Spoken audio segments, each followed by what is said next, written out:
LCL, ma vie, ma ville, ma banque.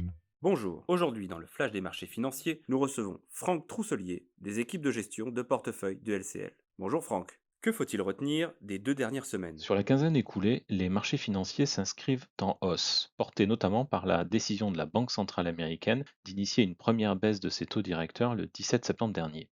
Contrairement à la tendance historique, qui est plutôt médiocre, boursièrement parlant, sur le mois de septembre, il semble que les indices actions américains soient en passe de connaître l'un de leurs meilleurs mois de septembre, même si celui-ci n'est pas encore achevé. Sur les 15 derniers jours, aux États-Unis, le S&P 500 a légèrement progressé de plus 1%, affichant sur la quinzaine de nouveaux plus hauts historiques. Le Nasdaq, quant à lui, a progressé de plus 1,5%. Tendance haussière également en Europe, l'Eurostoxx 50 a progressé de plus 2% sur la quinzaine. Du côté des taux à long terme, on constate sur les 15 derniers jours un léger mouvement à la hausse de part et d'autre de l'Atlantique. Le taux à 10 ans français passant de 3,5 à 3,6%. Le 10 ans américain se situe quant à lui autour de 4,15%. L'or poursuit sur sa lancée, allant de record en record et clôturant la semaine autour de 3760 dollars l'once.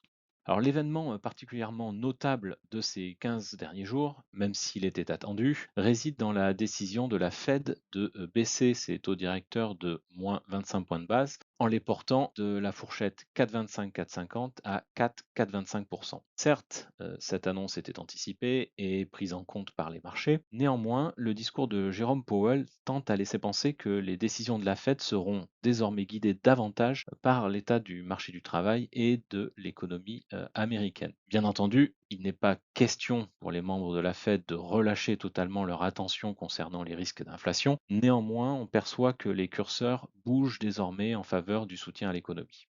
Et c'est précisément ce qui a été salué par les marchés d'actions sur ces derniers jours. À ce jour, les intervenants de marché anticipent deux nouvelles baisses de taux de 0,25% aux États-Unis d'ici la fin de l'année 2025. Et c'est dans cet environnement que les investisseurs ont pris connaissance jeudi dernier de l'estimation révisée du PIB américain pour le compte du deuxième trimestre 2025. Alors, la croissance du PIB US aurait été de plus 3,8% au T2 contre un consensus qui attendait plus 3,3% et l'inflation est ressortie à plus 2,7% en glissement annuel en août, donc plutôt en ligne avec le consensus. Ces chiffres tendent à confirmer le caractère résilient de l'économie américaine et ont également permis au dollar américain de se stabiliser en fin de semaine dernière autour de 1,17 contre euro.